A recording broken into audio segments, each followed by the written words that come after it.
Okay, so this part of the data engineering section is done already in part 1, and we've got our data in ADLS storage. And what we are going to do in this session is basically we need to move the data from the ADLS over to the Fabrics environment, transform it and enrich it, and then make it ready for business analysis. So the first thing we need to do is we have to really create the items or the artifacts that will help us to store the data. So let's go to, well, this is my Fabrics portal. If you don't have it open, just go to your favorite browser and then type app dot fabrics.microsoft.com. If you click on that, well, if you have a Fabrics account already, it will directly take you to the portal.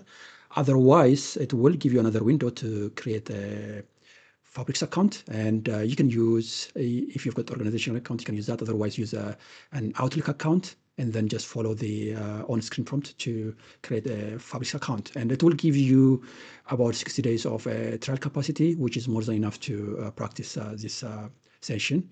If you run out of that 60 days, maybe you can provision a small Fabrics capacity, and then you can continue using that one. But I'm sure 60 days is more than enough. So for me, if I go back to my portal, the first thing we need to do is we have to create a workspace for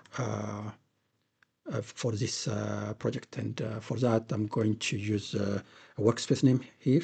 Just WRS underscore Fabrics, Fabric Learning underscore dev.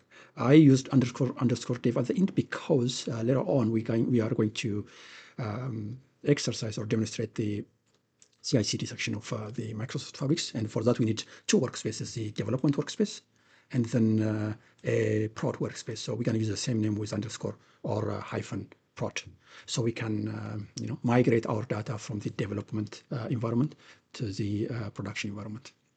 Okay, so that is the workspace name. You can give a description, you can assign a domain if you've got one.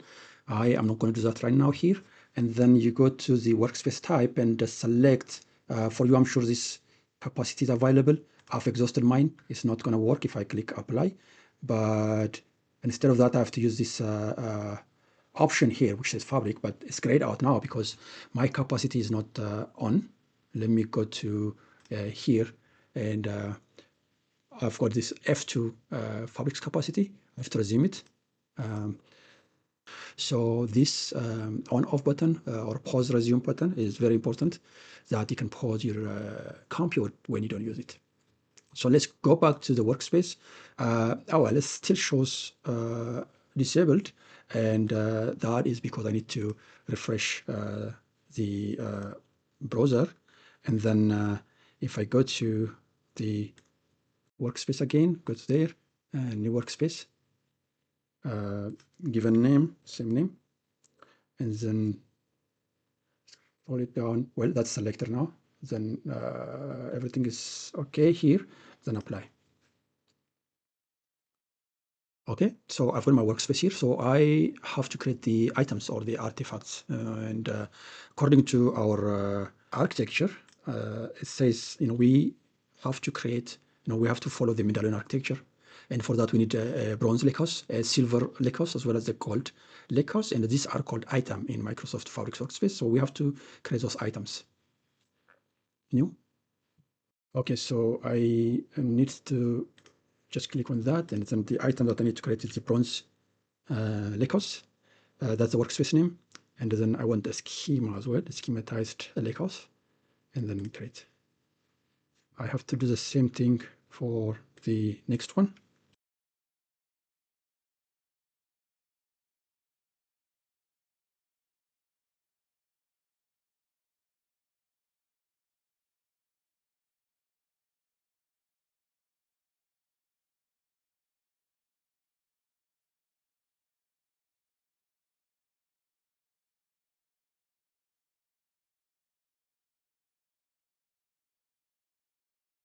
So we have the three lakehouses created. So we put the gold lakehouse here, the silver, and then the bronze. So we are going to let's check the architecture. So we need to bring data from the ADLS storage. So if we go to the ADLS storage, this is the ADLS storage. That's where we stored our data. So we created the bronze layer. That naming is a little bit confusing because we've got a bronze lakehouse. What we're going to do is, this is the data basically. This is ingested directly from the on-premises SQL Server database into the cloud environment using ADF. And what we're going to do is, let's not touch this, and let's rather create another container called landing, because that's where the raw data is coming in. And then within this landing, let's bring a few data using the ADF pipeline that we've created. So the source, like we've seen it in part 1, is an on-premises SQL Server database. We are going to use the AdventureWorks Lite 2022, and these are the table here. We need to modify a little bit of this lookup. The lookup activity is basically lists all the table names from the on-premises database. If I go to there and maybe see all the tables here, execute it. So these are the table names. So we've got about 10 tables. We don't need all this for this exercise. What we're going to do is, let's limit our selection to few tables, where table name in, let's say,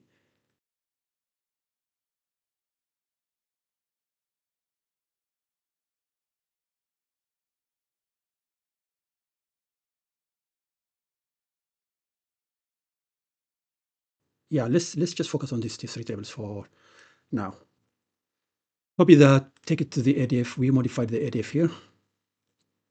We don't need to do anything else here except one thing here, because you remember we've done the pipeline log just to capture all the auditing information. We don't need to do on this one as well, except that when the pipeline run completes, we're going to see record number 9 here, our row number 9 here. So that will be populated. However, the watermark table, because these dates are not going to work, because we're going to ingest everything. We're going to bring brand new fresh data from the on-premises to the cloud environment. So let's change the watermark date to null, because we want to bring everything as an initial full load. So we say update this table and set watermark value to null. So we are going to consider as if we are doing a brand new fresh upload. Or let's go to the ADF, execute this thing. So once this execution is completed, 3 tables are going to be in the cloud environment. Basically, what the pipeline does is that it will select the previous watermark value or the watermark date, which is null at the moment, and then it will go to the on-premises SQL Server database and select the maximum data modification date for each table. And then based on these 2 dates, it retrieves all the data from the on-premises and then sync it or store it in the ADLS storage using this copy activity. The source is basically using this code here that's getting all the data from the on-premises SQL Server table, and then it goes to sync and then store it to the ADLS storage. Once that's completed, it basically captures or updates the watermark date. Basically, these values are going to be updated with whatever is the maximum data modification date. And then if we go here, once that thing is completed, then it will log the auditing information.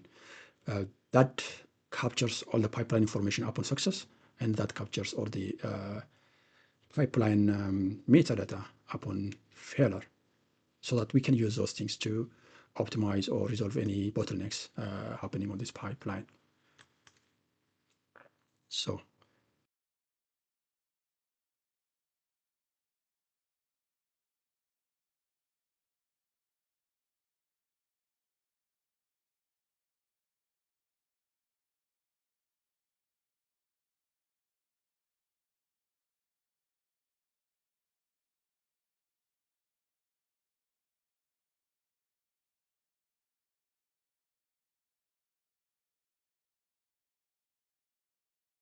it's completed, and then if we go here and check the watermark, I'm sure watermark value are captured already.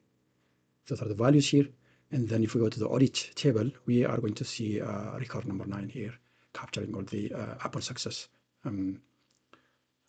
metadata information. And those are the metadata information here, as you see, success. Okay. So now we have our data in ADLS storage. So what we are going to do in the next video is we will go ahead and create a notebook, because we are going to do the data ingestion from the ADLS into the bronze layer using notebook, and we are going to do a bit of transformation, standardizing the schema and stuff like that. So that is it for this video session. We'll see you in the next one. Thank you. Bye.